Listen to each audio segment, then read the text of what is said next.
Doctor, as far as the request from the Principals Association, it's apparent that the PIAA will continue with its calendar as is. How much time did you spend discussing and debating the request for a delayed start to the winter sports season with that is essentially already started?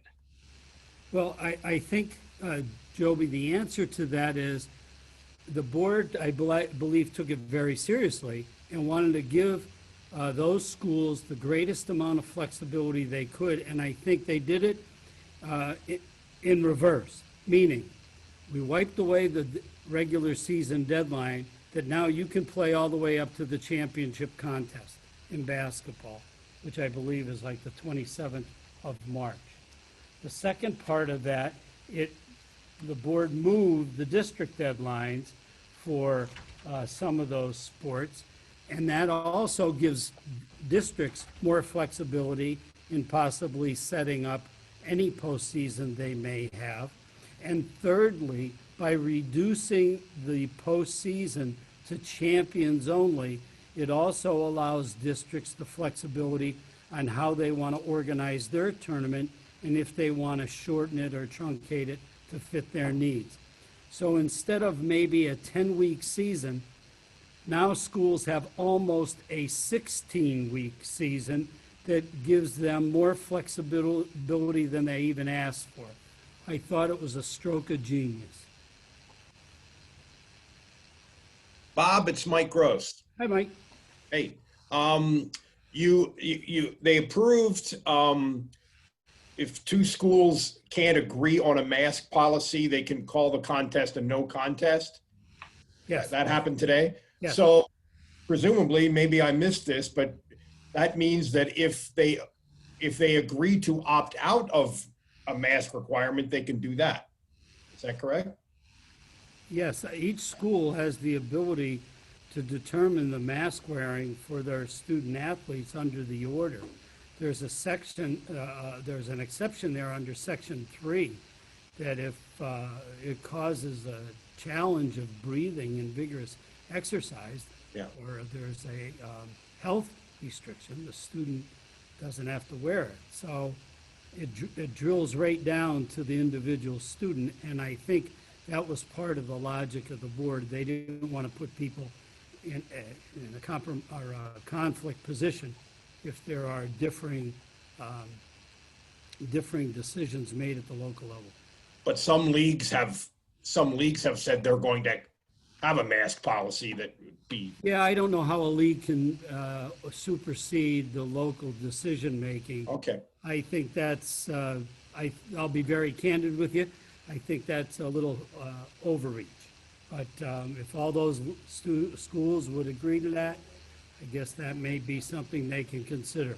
But the way the order's written, it's written in an individual, almost individual person, individual school level. Thanks. Dr. Lombardi, if we get all the way to state competition, let's say, and there's a discrepancy between mask wearing schools, how does that factor in? We've said no contest for regular season, but what happens in the playoffs?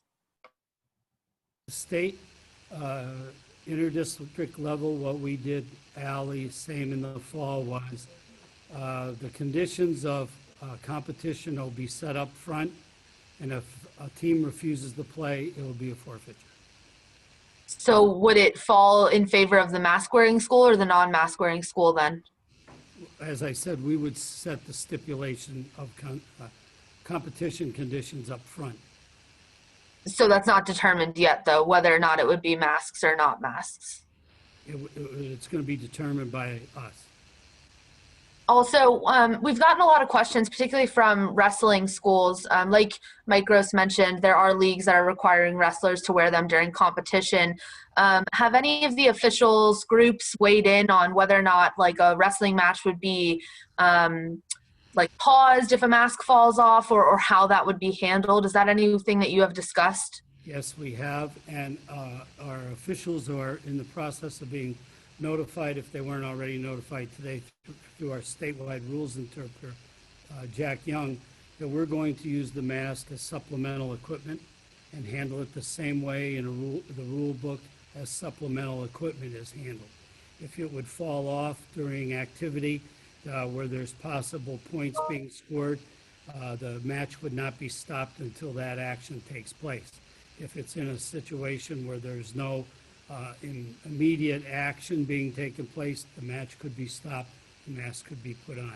But I would also like to make sure that people understand that the pediatrics groups has said, and as well as UPMC in their playbook has said wearing a mask in a vigorous activity like wrestling is not recommended.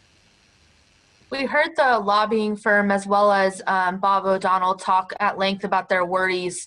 The lobbying firm for the governor's administration moving forward and the pressure that's being put on them for mitigation efforts. And then for Mr. O'Donnell about the pressures that his school district is facing as well as others. And then you factor in the principal's letter into all of that. Do you agree that there should be concern at this level and at this time with spread and events that are non-essential, such as sports?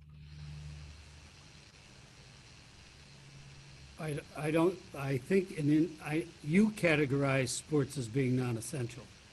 I didn't.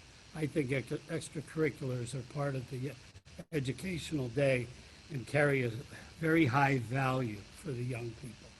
However, I think everyone is concerned about health and safety as illustrated by the health and safety plans that every school adopts. And they tailor their plans for their local needs and their local community needs. So following those with strict adherence, the beauty of inside is you can limit the number of student athletes in a facility. And by doing that, especially with a very limited number of spectators, I think our facilities are safer than they've ever been. What we're really concerned with is if we don't have the ability to host sports in our membership, that students are going to go to the outside of school programs where there aren't the safety controls and there isn't the oversight and there isn't the plan in place that protects students. You see it every weekend all across the Commonwealth, in every state around us. We see it every weekend. So we think what our schools are doing is an excellent job.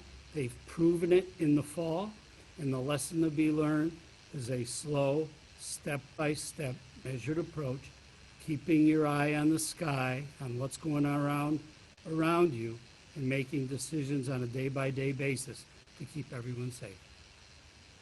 I think that's it for right now. Thanks, Ally.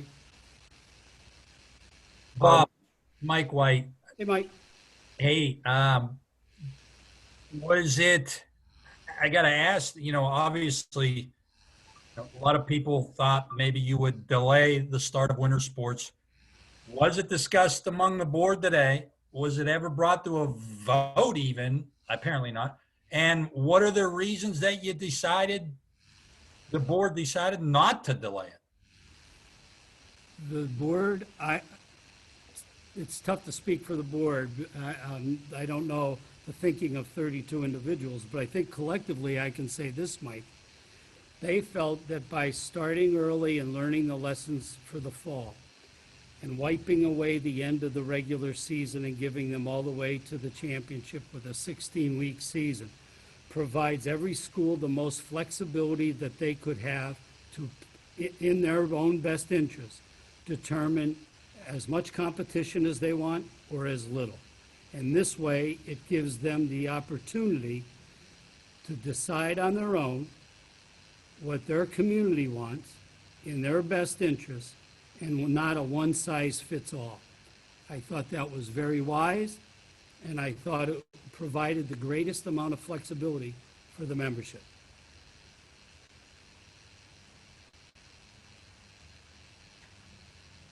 Hi, Bob. Mike Boydum from the Altoona Mirror. Hey, Mike.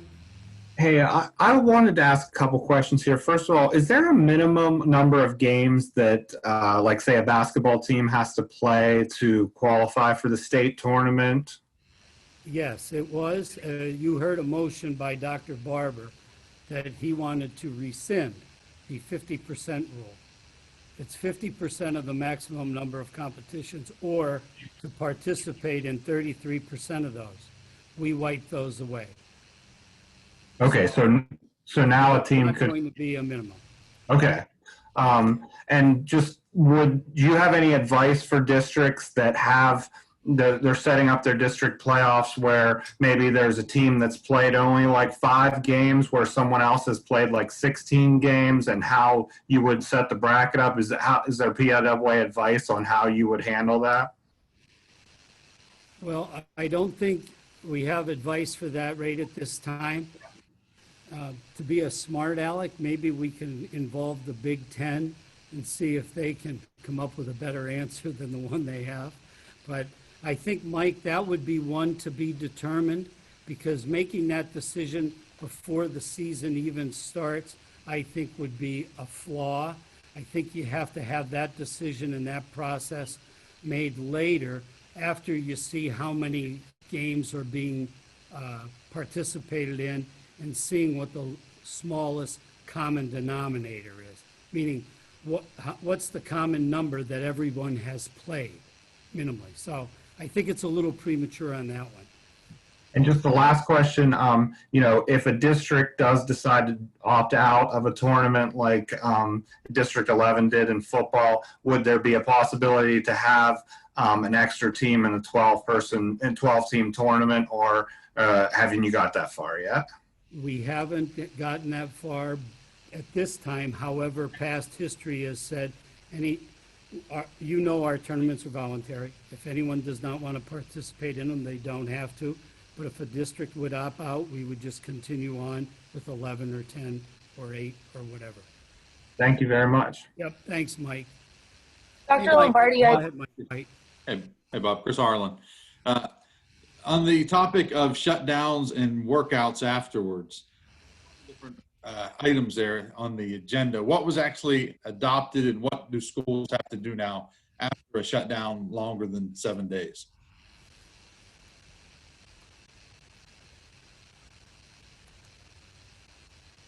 In answer, Chris, to your question, it's not the school shutdown, it's the interruption of practice. If the school does not practice for more than 7 days, now they have to have 2 practices before they can play in a contest. If they are more than 10, I believe the stipulation was 3, and if it's more than 14, it would be 4. Now, Chris, just to take it at the nth degree, with 15 practices, that means you haven't practiced in 3 weeks. I don't recall ever a time in a long tenure here that someone was not practicing for 3 weeks. But if that happened, they would only have to have 4 days before they could play a contest, which I think makes some sense, especially from a health and safety concept. You got to get people back on the field or the court or in the pool or on the mat and say, we got to get a little fitness here, and we got to get a little skill development back so we can get our sea legs under us. Thank you. Hey, Bob. Bob Capasso, Blue Ridge, 13. Hi, Bob. Hey, Bob. Could you go back to the champions only, district champions only going to state basketball, and the date and the specifics of that, please? Yeah, our tournament is going to be just like it was in the fall for our fall team sports, champs only. And right now, our district deadline was the 6th of March. That's been washed away. That's been erased. We will probably not start the first round of basketball until Tuesday, the 16th or the 17th of March. It gives all our districts almost another week and a half of play. And then, Mike, depending upon the bracket, we would play 3 rounds and have our championships on Thursday, Friday, Saturday of the last full week of March, which is probably as late as we can go. We're almost in April. And I think that's a valiant point the flexibility here, we're only in the first week of December. We are giving schools almost to April to get schedules in. And I think that was a stroke of genius by the board. Does that mean that teams that may not make states can also continue to play? Is that what you're saying? Any team in our winter sports that does not make playoffs or gets in the playoffs and may lose, they can continue to schedule contests all the way up till the 27th of March, as long as they don't exceed the maximum number allowed in that sport, just like we did with football. Okay, how about wrestling again? Same thing. The district champion only tournament? For teams, it's district champs only. Individuals, it's a different breakdown. We established another layer of a super region, and we'll only be bringing a bracket of 8 in AA and a bracket of 8 in AAA. Thank Dr. you. Lombardi, Mike Drago, how Hey, are you Mike. today? Good. First, regarding the masks, you used the term supplemental equipment earlier. So who is in charge of legislating wearing a mask during a game? Is the mask considered a part of the uniform? I use the word, phrase supplemental equipment specifically to Ally's question, because that is the term that's used in the wrestling rule book. But as far as the wearing of the mask, that is up to each individual school and player. So in basketball, the officials on the court would have nothing to say about masks. They would not. Well, the only thing they would do is if it came off during the normal run of play, we wouldn't, using Pat Gephardt's term, we wouldn't crack the whistle and stop a fast break, but we would wait for the normal cessation of play and then say, hey, 21, why don't you put that back on? If there's a break in the action, you want to put that back on, go ahead. And in regard to the state brackets where the team on the top line is the home team now, that change was made in the fall. Going forward, will you need to look at that and adjust those brackets every year, every other year, so that the same districts don't have that advantage every year of having home games? Well, I think that's a good question if we're still in this darn pandemic. If we go back to our full bracket, it probably won't occur. Well, what I was referring to, and in the fall, you went to give teams home games because of economic reasons. I thought that was a permanent change. Am I correct? No, I think there's a little misinformation there. Okay. The team went to the home site not for economic reasons, but for site availability reasons. We were not being able to find neutral sites or midway sites that would host games for two schools that are not members of their community. Schools that were in the tournament said, yeah, we're playing, we'll host an opponent, but we're not going to open up our facility for two other communities we have no relationship with. So that was the biggest reason that was done, Mike. So once we're beyond this virus situation, you'll return to neutral site games? Hopefully, Mike, we would then, if you're speaking about basketball, we really want to get back to a 32-team bracket so that we can have a full complement of games so we can expand the tournament for more teams to have that opportunity. It just is better for schools, their communities, and everybody involved. So based upon what that looks like next year, as you know, it's always been hosted in the district of the team at the top of the pairing, but that's a year away from us right now. We don't know what it's gonna look like. We sure hope we can go back to those days. Mike White again. Frank said at the end of the meeting that you guys are going to wait to see what, if anything, comes out of the governor's office. Is this still up in the air of what the governor could do? And have you had any correspondence? Do you know if he could shut it down? Let me work backwards. No, I do not have any correspondence. The only information that I received today was that the governor tested positive for COVID, and we wish him a speedy recovery like we would anybody.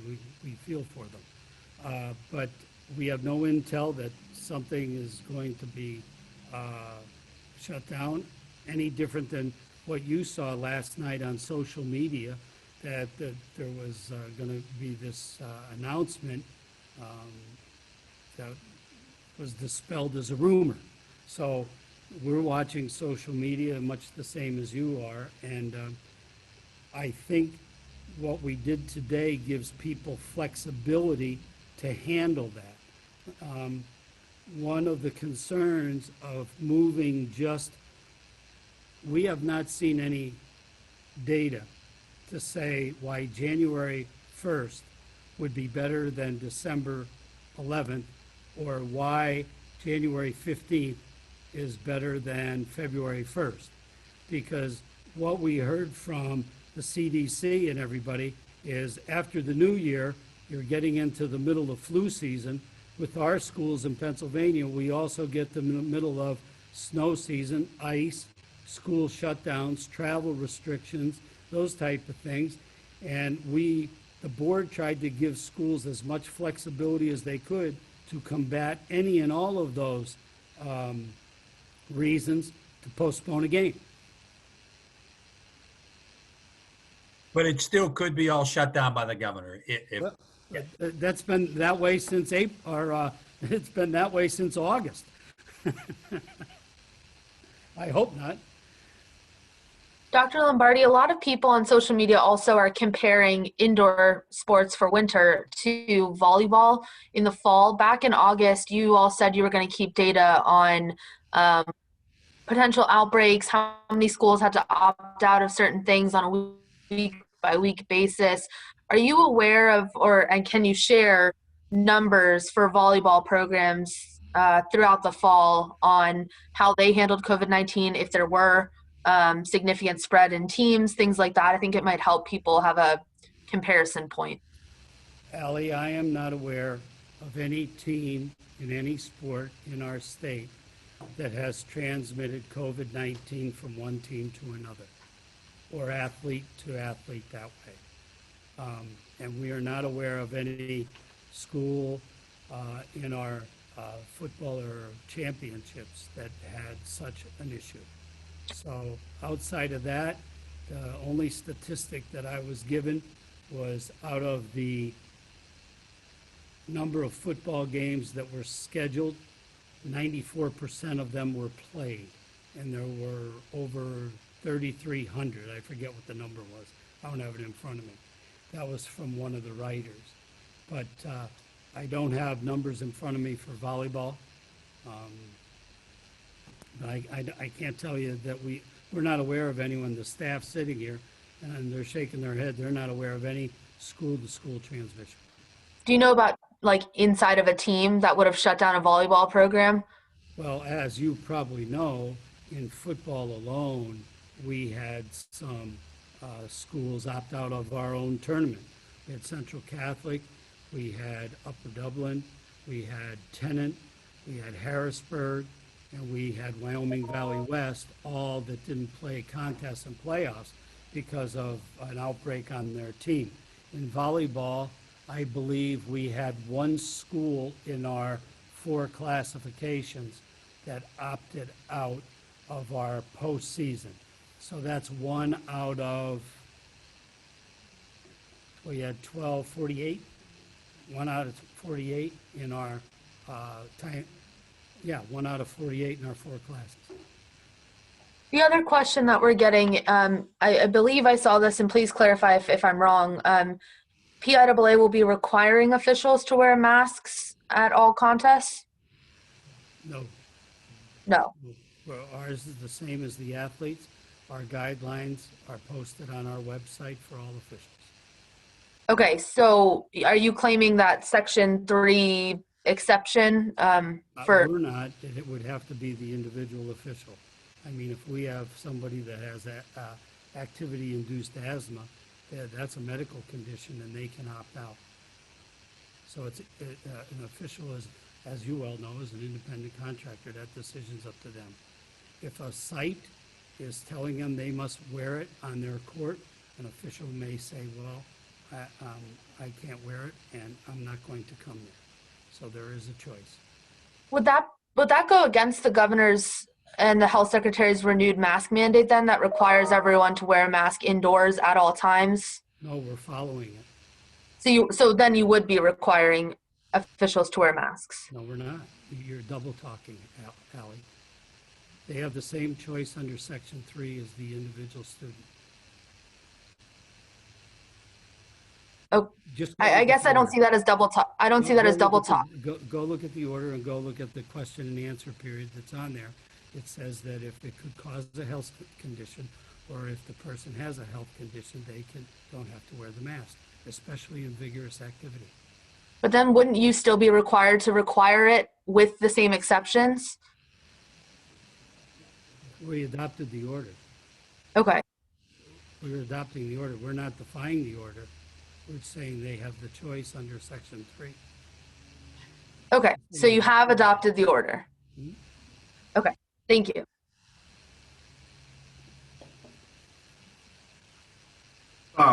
Jake from the Sentinel. Hi, Jake. Hi.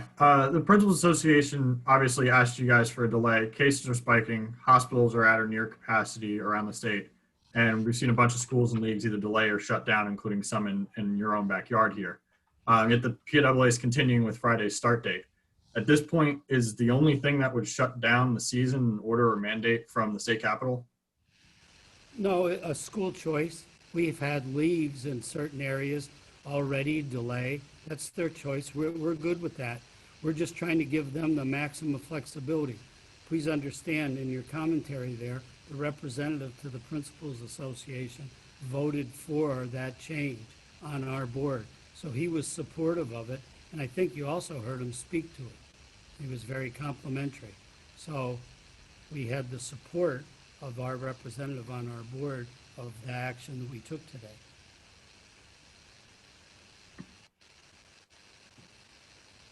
Dr. Lombardi, Mike Drago again. Hey, Mike. Today's meeting got off to a rather ominous start with the superintendent from State College requesting a delay, and then word got out about the letter sent by the Pennsylvania Principals Association. But during your executive session, was there much feeling by some of the board members to delay the season? And was Friday's start date ever in true jeopardy here? Mike, in executive session, a lot of that discussion didn't occur. You heard almost all, 99% of that discussion was in public session. Most of the discussion in executive session revolved around legal and some other issues that we're having.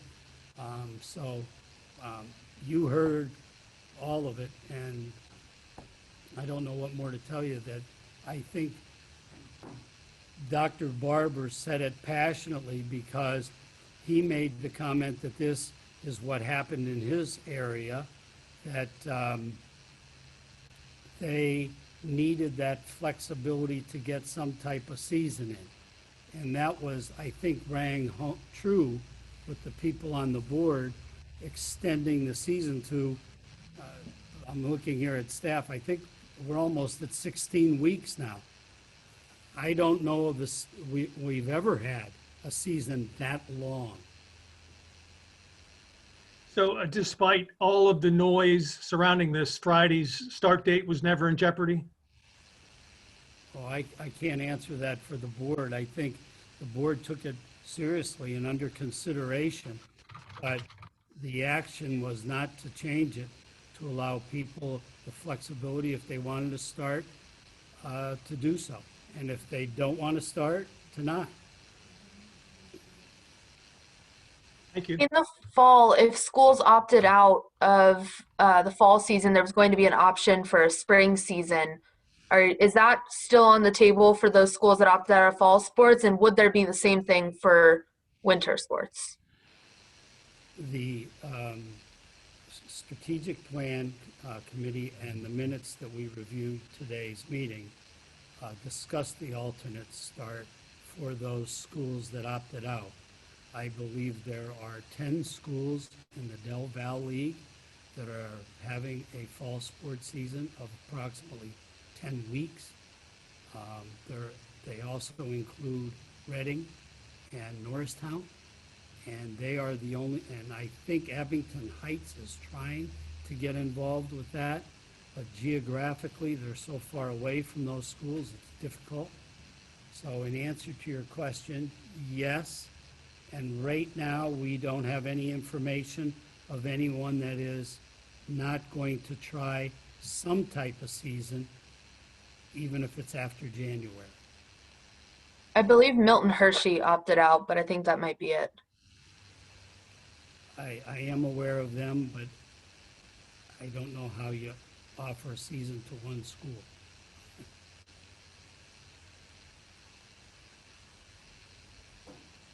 Dr. Lombardi, it's Bob Greenberg. Hey, Bob. Just a quick question. Have the basketball state brackets been put together yet, or is that still a work in progress? We have put together a template.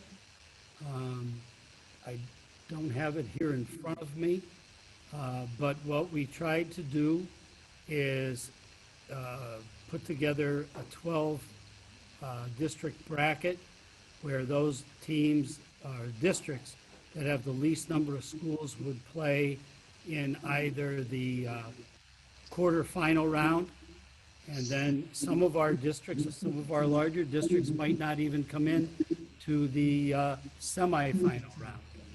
So we will have that for you as we go forward, and we'll post them to the website. And just a clarification, I kind of know what your answer will be, but obviously some districts do not have teams in every classification.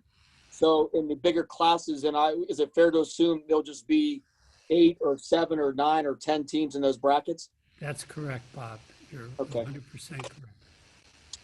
Thank you, Doc. Yep, thank you. Hey, Dr. Lombardi, it's Steve Bennett from the Citizens Voice. How are you? Good, Steve.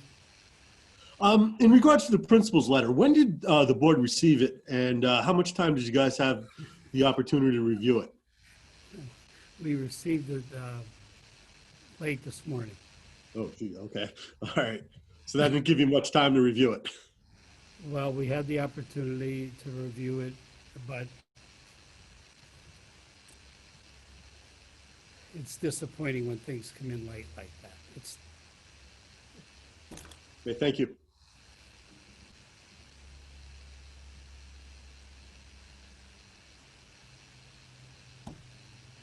All right. Hey, folks, thanks. I hope you have a nice holiday. Hope we don't talk to you after the new year, just because we hope everything is just going famously. We wish you well. Stay healthy and safe. And I hope you get everything in the world that you would like from Santa Claus. Thank you, Doctor. Thank you. Hey, everybody. Thank you.